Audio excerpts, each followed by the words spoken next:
দেশি কি কিও না বেটা দা দা দা ও মুয়া মুয়া মুয়া ইয়েস।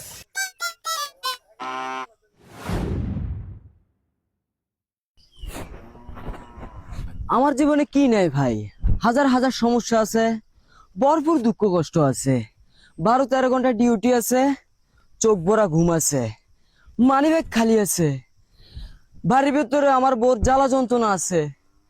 আমার জীবনে কি নাই কেউ আর মারে বাপ, আমার জীবনে সবকিছু আছে ভাই। হ্যালো সঞ্জিদা, ভালো আছো নি?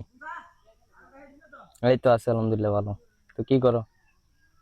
আসলে সত্যি বলতে আমি ওই দিনের জন্য খুবই খুবই সরি। ওই দিন আমার খুব মাথা গরম ছিল।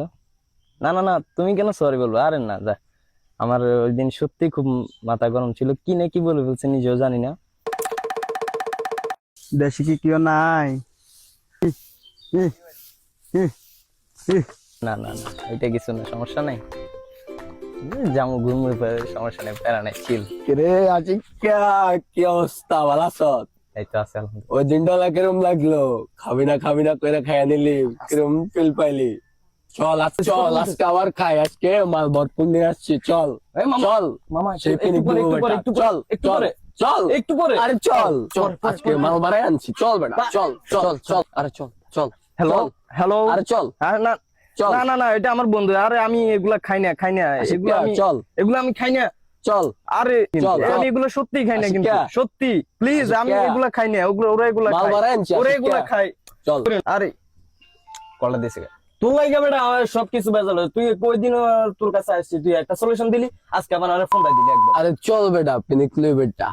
বেটা দা দা দা ওট ওট ওট, লক্ষ্মী লক্ষ্মী লক্ষ্মী, ওট ওট ওট ওট ওট ওট ওট ওট ওট ওট ওট ওট ওট ওট। Yes! Yes! Yes! Yes! 1000 Yes! Yes! Oh! Mwah, mwah, mwah! Yes! আজকে আমার সাধনা। Yes! 1000 পাইছি। Yes! Oh!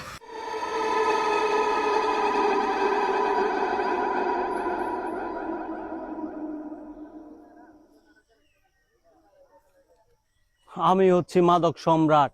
এই রাজ্যটা সবটা হচ্ছে আমার, এ কোণা থেকে এ কোণা সব হচ্ছে আমার। আমি এই রাজ্যকে মাদক দিয়ে ভরপুর করে দেব। রে টাকা পয়সা তো নাই, পড়াশোনা খরচ কেমনে চালামু? একটা চাকরি বাকরি করলে তো পড়াশোনা খরচ চালাইতে পারতাম। উফ রে, জিল্লু তো একটা ব্যবসা করে, ওনার কাছে তো গেলে তো একটা চাকরি বাকরি করতে পারতাম, পড়াশোনা খরচটা চালাইতে পারতাম। জিল্লুর কাছে যাইতে হইব রে। জি জি,